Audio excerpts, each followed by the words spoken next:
ఓం శ్రీ గురుభ్యో నమః. సెప్టెంబర్ మాసంలో ద్వాదశ రాశుల యొక్క ఫలితాలు ఏ విధంగా ఉందో తెలుసుకుందాం. ముందుగా తెలుసుకునే ముందు ఏ ఏ గ్రహాలు ఏ రాశుల్లో ఉన్నాయో ముందుగా తెలుసుకుందాం. ముఖ్యంగా శని వక్రగతిలో ఉండి మీనరాశిలో సంచారం చేయటం, రాహు కుంభరాశిలోను, కేతు కర్కాటక రాశిలో సంచారం చేయటం, గురువు మిథున రాశిలో సంచారం చేయటం జరుగుతుంది. అయితే ఈ గ్రహాలన్నీ కూడా సెప్టెంబర్ మాసంలో ఒకే రాశిలో సంచారం చేయడం జరుగుతుంది. మిగతా గ్రహాలని మనం ఒకసారి పరిశీలన చేసినట్లయితే ముఖ్యంగా ప్రథమార్థంలో శుక్రుడు కర్కాటక రాశిలో సంచారం చేయటం, అలానే ఈ ప్రథమార్థంలో రవి బుధులు సింహరాశిలోను, కుజుడు కన్యారాశిలోను సంచారం చేస్తాడు. ద్వితీయార్థం అనగా 15వ తారీఖు తర్వాత శుక్రుడు సింహరాశిలోను, అలానే రవి బుధులు కన్యారాశిలోను, కుజుడు వచ్చేటప్పటికల్లా తులారాశిలోను సంచారం చేస్తాడు. అంటే గ్రహస్థితి అనేది ప్రథమార్థం కంటే ద్వితీయార్థంలో కొన్ని మార్పులు జరుగుతున్నాయి. ఆ ద్వితీయార్థంలో మార్పులు జరిగేవి ఏం గ్రహాలంటే శుక్రుడు, రవి బుధులు, కుజగ్రహం అనేది మార్పు జరుగుతుంటుంది. కాబట్టి ఇవన్నీ కూడా ప్రథమార్థానికి ద్వితీయార్థానికి కొంత తేడా ఉంది. కాబట్టి మీరు ఇవన్నీ కూడా గమనించుకొని ఇవన్నీ ముందు తెలుసుకోవాలి. ఇవన్నీ కూడా గోచారరీత్యా చెప్పబడే ఫలితాలు అంటారు. అంటే this is the transitive system అంటారు. కానీ బర్త్ చార్ట్ ప్రకారంగా జరిగే ఫలితాలు కావు. గోచారం అనేది ఎప్పుడు కూడా 20% రిజల్ట్స్ ఇస్తాయి. అలానే బర్త్ చార్ట్ ఎప్పుడు కూడా 80% రిజల్ట్స్ ఇచ్చే అవకాశం ఖచ్చితంగా ఉంటుంది. కాబట్టి నేను ఈ ద్వాదశ రాశుల యొక్క ఫలితాలు ఈ సెప్టెంబర్ మాసంలో ఏ విధంగా ఉన్నాయో మనం ముందుగా ఇప్పుడు తెలుసుకుందాం. కన్యారాశి వాళ్ళకి ముఖ్యంగా సెప్టెంబర్ మాసంలో ఏ విధంగా ఉండబోతుంది. కన్యారాశికి రాశ్యాధిపతి అయిన బుధుడు వ్యయంలో జన్మరాశిలో ఉండటం వల్ల వీళ్ళకి ఎలాంటి ఫలితాలు ఉండబోతున్నాయి కన్యారాశి వాళ్ళకి అంటే, కన్యారాశి వాళ్ళకి ఈ బుధుడు ముఖ్యంగా రాశ్యాధిపతి అయ్యాడు, దశమాధిపతి కూడా అయ్యాడు. కావటం వల్ల ఈ బుధుడి యొక్క ఫలితం వల్ల ఏ వ్యాపారము కూడా నూతన వ్యాపారం చేయొద్దండి. ఉన్న వ్యాపారాన్ని జాగ్రత్త కొనసాగించండి. ఎవరితోటి కూడా వివాదాలు ఆర్గ్యుమెంట్స్ చేయకుండా బుద్ధి బలంతో ముందుకెళ్ళండి. లౌకిక జ్ఞానంతో వెళ్ళటం వల్ల కూడా వీళ్ళకి మంచి జరిగే అవకాశాలు ఒకటి ఉంటాయి. అలాంటి రవి యొక్క బలం ఏ విధంగా ఉండబోతుంది అంటే, వ్యయాధిపతి అయిన రవి వ్యయస్థానంలో జన్మస్థానంలో ఉండటం వల్ల కొంత ఆరోగ్యపరంగా చిన్న చిన్న ఇబ్బందులు కలిగినా అవి సర్దుపోయే అవకాశాలు ఉంటాయి. ఉద్యోగపరంగా అనుకూలంగా ఉంటుంది. ఉద్యోగపరంగా ఎలాంటి ఇబ్బందులు లేకుండా, లోటు లేకుండా నూతన ఉద్యోగాలకు చేరే అవకాశాలు, చిరు వ్యాపారులు కానీ బడా పారిశ్రామికవేత్తలు వీళ్ళందరికీ కూడా అనుకూలంగా ఉండే అవకాశం ఒకటి ఉంటుంది. అలానే మిగతా గ్రహాల యొక్క ప్రభావాన్ని మనం చూసుకునేటట్లయితే సప్తమాధిపతి అయిన సప్తమాధిపతిగా సప్తమ స్థానంలో శని వక్రగతిలో పొందాడు. అంటే ఇక్కడ ఏమిటి, పంచమ షష్టమాధిపతి అయిన శని ముఖ్యంగా సప్తమ స్థానంలో ఉండి వక్రగతిలో పొందడం వల్ల మీకు అనుకున్న పనులన్నీ కూడా సకాలంలో జరగటం, అలానే నూతన ఉద్యోగాలు కానీ, ధనధాన్య వృద్ధి కానీ, అలానే శ్రేయోభిలాషులు కలవటం కానీ, అలానే బంధుమిత్రులతోటి అనుకూలంగా ఉంటూ శత్రువులు మిత్రులుగా మారిపోయే అవకాశాలు ఎక్కువ ఉంటాయి. ఒక ప్రణాళికాబద్ధంగా జీవితాన్ని ముందుకు తీసుకుని వెళ్ళే అవకాశం అనేది వీళ్ళకి లభిస్తుంది. అలాంటి ప్రణాళికల్లోనే వెళ్తారు. స్త్రీలకి ఉన్నతమైన ఉద్యోగాలు, ఉన్నతమైన చదువులు వచ్చే అవకాశాలు ఉంటాయి. బిజినెస్ రంగంలో కూడా వాళ్ళు ముందుకెళ్ళే అవకాశాలు, విద్యార్థులు కూడా చాలా మేలు జరిగే అవకాశాలు ఎక్కువ ఉంటాయి. కానీ విద్యార్థులు కొద్ది వ్యాపకాలు తగ్గించుకొని చదువు మీద కాన్సన్ట్రేషన్ చేస్తే మంచి జరిగే అవకాశాలు ఒకటి ఉంటాయి. చివరికి అక్కడ వ్యయస్థానంలో కేతు యొక్క విషయాన్ని మనం వస్తే కొద్దిగా తీర్థయాత్ర పుణ్యక్షేత్రాలు లాంటివి కూడా కొంత వాయిదా పడటం ఒకటి, అలానే కొంత కోర్టు సమస్యలు, అనవసరమైన గొడవల్లోకి ముందుకు వెళ్ళొద్దండి.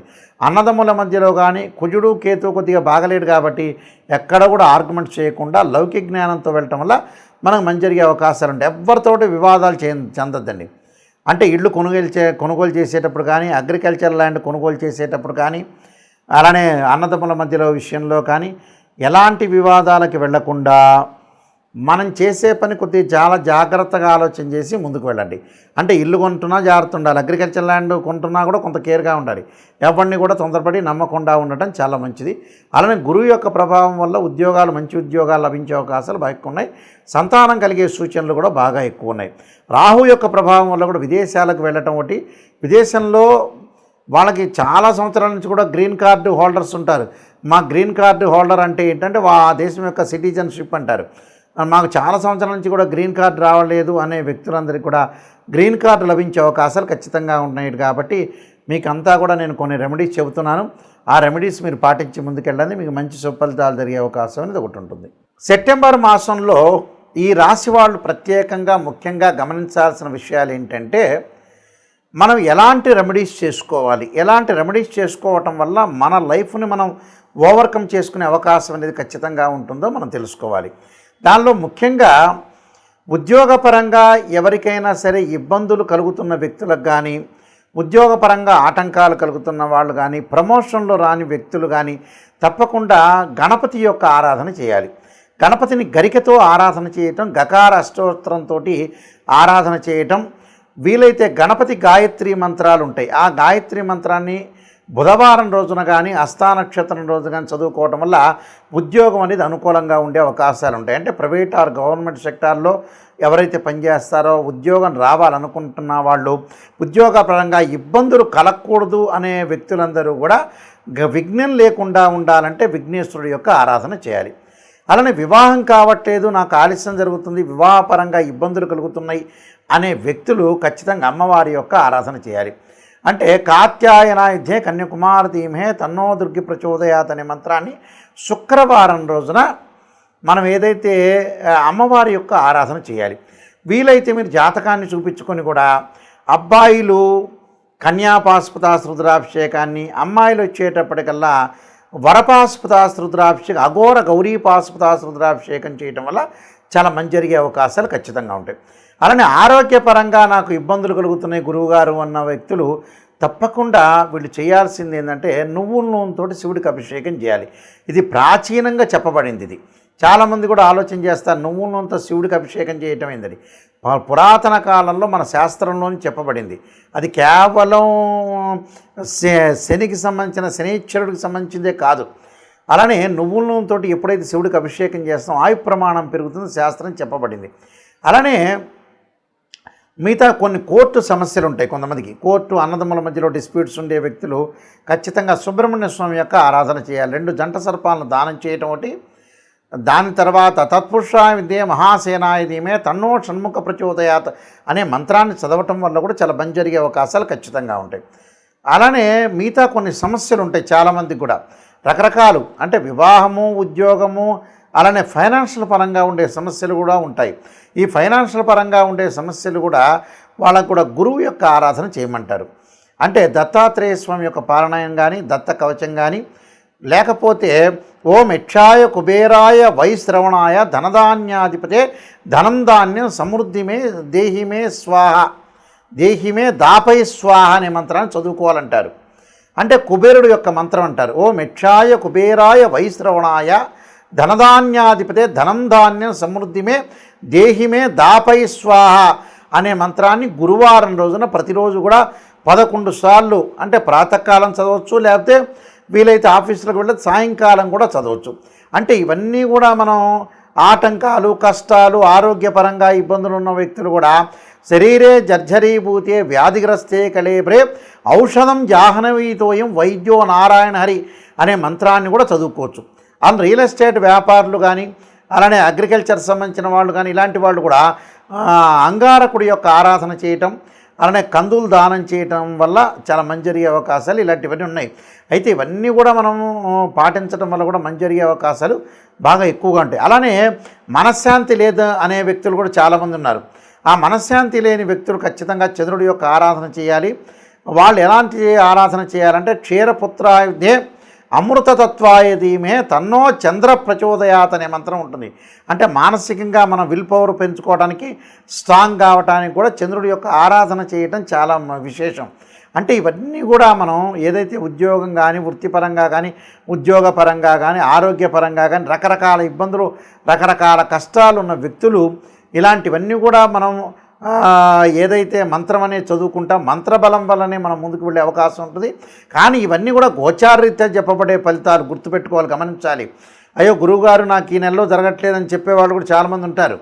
అది కాదు, ఎప్పుడు కూడా గోచారం అనేది 20% మాత్రం సపోర్ట్. అంటే సహజంగా ఏం చెప్తారు, ఎంత కృషి చేసినా ఆవగింజంత అదృష్టం ఉండాలంటారు. మనం కృషి చేసినా అదృష్టం కూడా కావాలి. ఆ అదృష్టానికి ఏమిటంటే గోచారం తోడ్పడుతుంది. కానీ బర్త్ చార్ట్ కూడా చాలా ఇంపార్టెంట్. ఈ బర్త్ చార్ట్ని చూసి కూడా ఆ ద్వాదశ భావాల్లో ఏ గ్రహాలు ఉన్నాయి, వారి యొక్క లగ్నం ఏంటి, ఈ ద్వాదశ భావాధిపతులు ఏంది, రాస్యాధిపతులు ఏంది, ఆయా రాశుల్లో ఏ గ్రహాలు ఉన్నాయి, ఏ దృష్టి ఉంది అని 16 లగ్న కుండల్ని మనం అనాలిసిస్ చేయాలి. కేవలం రాశిచక్రమే కాదు, మ్యాథమెటికల్ క్యాల్కులేషన్లో రాశిచక్రము, భావచక్రము, నవాంశము, ద్రేకాణము, హోర, దశమాంశము, షోడశాంశ చక్రాలు 16 డీ చార్ట్స్ అనేవి ఉంటాయి. ఆ డీ చార్ట్స్ ప్రస్తుతం దశ ఏంది, అంతర్దశ ఏంది, ఏ లగ్నానికి ఏ దశలు యోగిస్తాయి, అసలు ఏ గ్రహాలు ఏ నక్షత్రాల్లో ఉన్నాయి అనేది కూడా మనం అనాలిసిస్ చేయాలి. అంటే లైఫ్ని ఎప్పుడూ కూడా నిజంగా అనాలిసిస్ చేసి గురువుగారు నెగిటివ్ చెప్పినా పాజిటివ్ చెప్పినా నెగిటివ్ను కూడా తీసుకోవాలి. రాశి ఫలం వినేటప్పుడు ఖచ్చితంగా నేను ఒక విషయం చెప్తాను, గురువుగారు నాకు ఎంత పాజిటివ్ చెప్తున్నారని ఆలోచన చేయొద్దని. నిజంగా నేను ఒక్కడనే కాదు, నాయకంటి గారే కాదు, ఎవ్వరు చెప్పినా కూడా నెగిటివ్ని తీసుకోండి. నాకు ఈ నెలలో ఇలా జరగబోతుంది, అయితే నేను జాగ్రత్త వహించాలి అనే పాయింట్ని మేము హింట్ చేస్తున్నాం ఇక్కడ.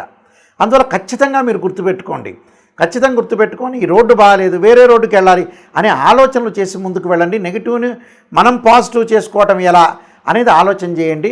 వీళ్ళందరికీ కూడా, మీ అందరికీ కూడా ఆ పరమేశ్వరుడు యొక్క కరుణాకటాక్షం ఉండాలని ఆశిస్తూ సర్వే జనా సుఖినో భవంతు.